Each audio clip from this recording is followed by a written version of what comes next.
Hello everybody, Anna Charanova here with Robin Moser and Associates and Remax Realty Professionals. Well, you can see I am solo today. It is Tipsy Realtors. Well, I guess it's going to be Tipsy Realtor Season 2. And obviously Robin is not here, so I'm a one-man show and hopefully I haven't forgotten anything. And we are continuing our season with the fun classic cocktails that are coming back to life, so to speak. And we're talking today about how to tour a property, what to pay attention to, basically how is the realtor tours the property. And we have a little bit different eye for that. And of course, at the end of the show, we are going to do a prize draw. We have over 30 people who have entered. And because I am using my phone, I'm going to do like the old school, kind of close my eye, no cheating. So here I go, I mix the names.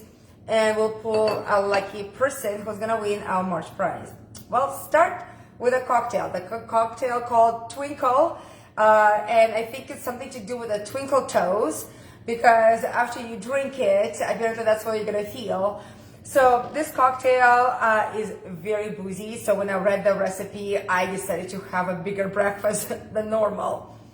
And of course, Robin is not here, so I am drinking boozy cocktail by myself again. So what is Twinkle? Includes a shaker with ice.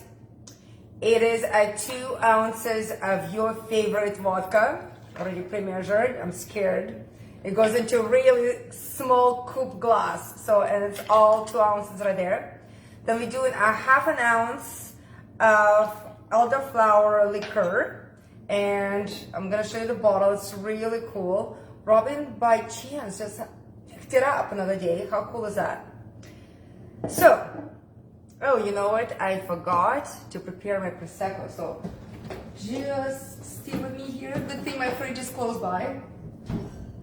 So, what you're gonna do is, it's gonna be all like live. I hope it opens fast. And of course it doesn't. Oh, no, it's going. There you go. So, lucky me. Oh, start to sweat here. Anyway, so we combine vodka and elderflower into this cocktail shaker. We're gonna shake it, make it nice and cold.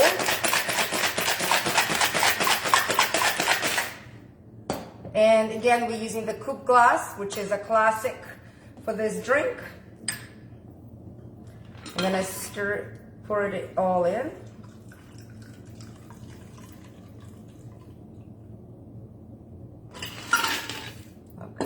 Oh, and I forgot my lemon over there. Geez, and I was getting so ready that I didn't get ready.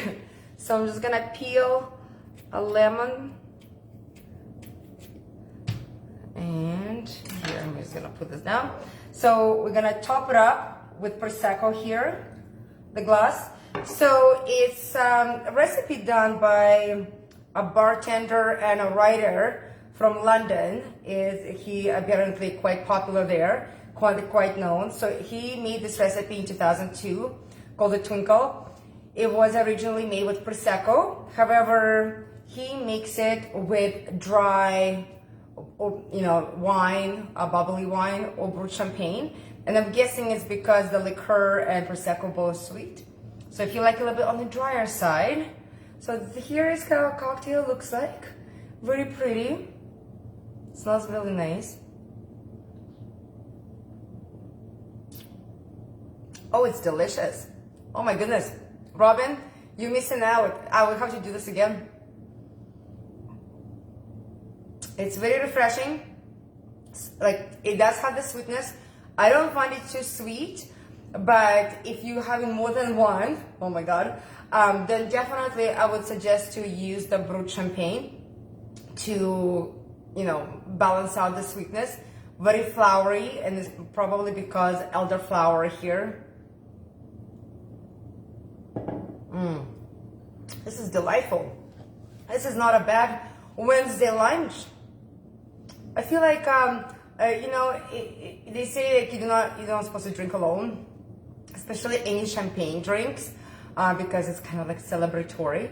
But I do have my dragon in another room, my pet. So not home alone, but this is delicious. I highly recommend this. It's definitely a festive cocktail. It would be a really good start cocktail too for your guests to arrive, and you can give this to them while they waiting for dinner or socializing and such. It's grateful. And you know what, the lemon twist brings a lot of freshness. Fantastic. It's actually a really big surprise. I didn't know what to expect to taste this, but it is delicious. It's nice, light, but I probably sneak up on you after like 2 ounces of vodka and some Prosecco and the liquor, but you're definitely not tasting that, like the strength of all the booze that we put into this little cocktail. Well, now that cocktail is made, let's talk about how to tour the properties. What's the difference how people look at the properties and a realtor looks at the properties? And it's, you know, again, not everybody is the same. So a lot of buyers are just really excited to get a new home. They're looking for the floor plan. They're looking to see if the kitchen works for them. How many bedrooms it has. Is it a big size enough for the kids to put the bed and such? And those are all important elements, but that's what gets us excited, the visuals, right? However, with a realtor, we have a little bit different eye for design, so to speak. We pass all that, the room sizes, because we already know what the room sizes are. We already looked at on MLS. We, for majority of time, know the floor plans. So what are we looking? First, when you go inside the house, before you walk to the front door, definitely take a look at the garage door. That's where you would park anyway. So take a look at the garage door. Do you see any damages to it? Does it trim? Is well taken care of? What's the size of the driveway? Because sometimes the extra wide driveways are really nice because you can park an extra car there. If the driveways are too short, if you have a truck and the bumper will be hanging off that, it's kind of important. The next thing is a front door. It's the longest time we probably spent is by the front door because the realtor is taking the key out of the lockbox. Everybody's kind of standing and waiting, and then by the time you unlock it and get in, again, you can tell a lot by the front door. If it's well taken care of, what kind of porch do you have? Is it concrete? Is it wood? It doesn't need lots of maintenance, things like that. Next thing, when you stop in the house, of course, everybody starts looking at the colors, start looking at the floor plan, and it's the most important thing is start to pay attention. How many scratches does a hardwood floor has? Is carpet has any stains? I also go and take a look at the window cells. So if sometimes people close their blinds super tight, maybe sometimes just not to conceal the damage that is there or not on purpose. That said, I would say look at the window cells. Take a look if it's wood window cells, if it's a vinyl window cells. Do they have water damage? Because that's kind of important. So could be a lot of red flags right there. And you know, not all the windows are the same, even the vinyls. So take a look. Next thing, I look around and I don't look, for example, what kind of appliances those, but I'm looking if those appliances are well taken care of. Because sometimes you open that stove and oh boy, it's like never been cleaned in 10 years. So those things are important. Also important to look at the ceiling. I always look at the corners of the ceiling, on the seam of the ceiling, and it's because that's where the most of leaks happen, around the lights and the creases of the ceiling. So take a look if there's any suspicious spots, you know, that we can address right away. And of course, you know, besides the floors and the ceilings, I have like 100 messages coming in right now on my phone. Take a look at baseboards and casings. You know, a lot of people think it's not a big deal until you start changing them. And they can be very expensive and not sometimes hard to paint. You know, look at the value or the quality of the materials that have been used in a house, especially if the house has been renovated or just newly built and selling, never lived in, like as a new home. take a look how it was built. How has it been renovated?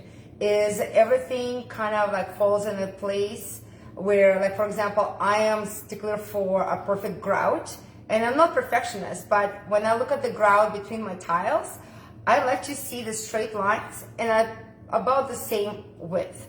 And if the lines are not straight, the width is not straight, if grout kind of goes over a tile, that's a big, pet peeve for me.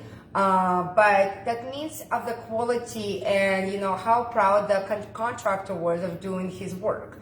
So those things are important. And of course, like, was it, if you're buying a home, are the doors or cabinets real wood?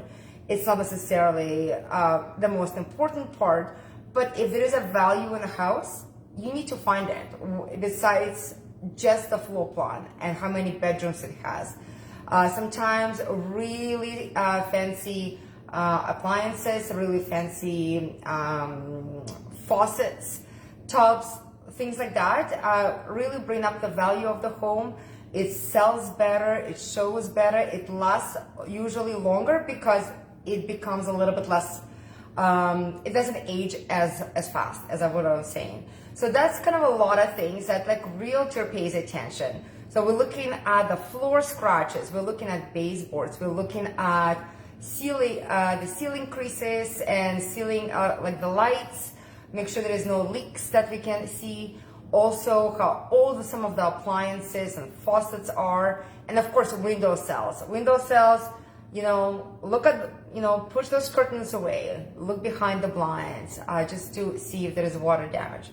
The next thing I like to do, and I'm sure a lot of people does it, especially when you're on the second floor or third, and you look down at your backyard. It's a really great way to see the size of your backyard, because you can start planning how to put your trampoline for kids or your barbecue and things like that, how to put maybe fire pit if there is not one. So it's great for the development. And next thing, I love to see who the neighbors are, both directions and across. And this way, you kind of want to see, like, is there families nearby? Are those neighbors tidy? Sometimes, the neighbors can have the backyard that is busy with stuff. And you want to make sure that you are comfortable with things like that before you place an offer. So the backyard size matters, and cleanliness of the backyard matters as well. Next thing, while you're on top, you can take a look at the roof you see. Sometimes you can see the roof on the edge of the house or over the garage. So you can see sometimes for those signals, if the shingles are good, or have they been aging, have they been lifting, or they're in a good shape. And you sometimes can take a look at eavesdrop to see if they are clean. So all those things can be done from the second floor usually, at least to get an idea before you even get to the home inspection what the roof looks like and if there is going to be an extra expense. By the way, thank you so much for watching. I see Stephanie is watching. I'm not sure who's the second person watching, but thank you for joining me live. We're drinking Twinkle Cocktail. You definitely would like this one. Fresh, light, and lots of booze, but you don't feel it. So it's probably will sneak up on me later. And we're talking about how to tour a home through the Realtor eyes.